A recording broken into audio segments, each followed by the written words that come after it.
प्रश्न 1. स्त्रीच्या कोणत्या भागात बोट लावल्यावर ती उतावळी होते?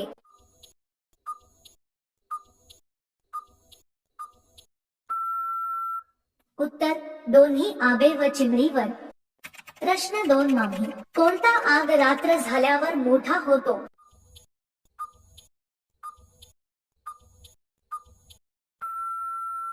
उत्तर संत्र्यावरील शाप. प्रश्न 3. दोन्ही ओबे कसे चोखावे भरपूर आनंद मिळेल?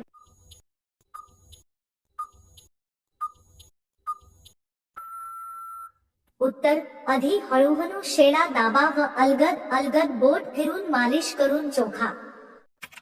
प्रश्न 4. आंब्यावरील शेणा धरून घातल्यास काय होतो?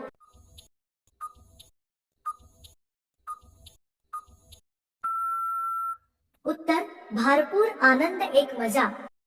प्रश्न 5. किती राऊंड नंतर लग्नावाली पण रडू लागते?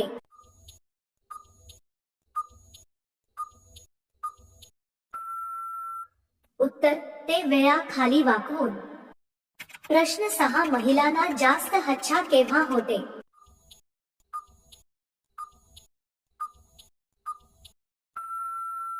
उत्तर मासिक पाळी सम. प्रश्न 7. कोठे हात लावल्यास ती चवताळून घा?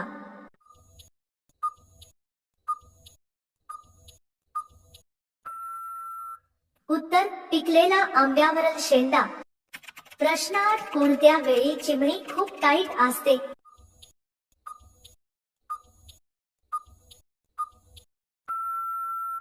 उत्तर नवरी लग्नाआधीन केलेली चिमणी.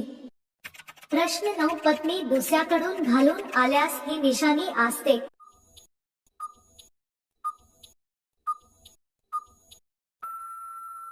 उत्तर चिमणी भिजलेली व झोली असते व मोकळी व गुळगुळीत असते, तिला आवाजात टेकताच मोकळा जातो.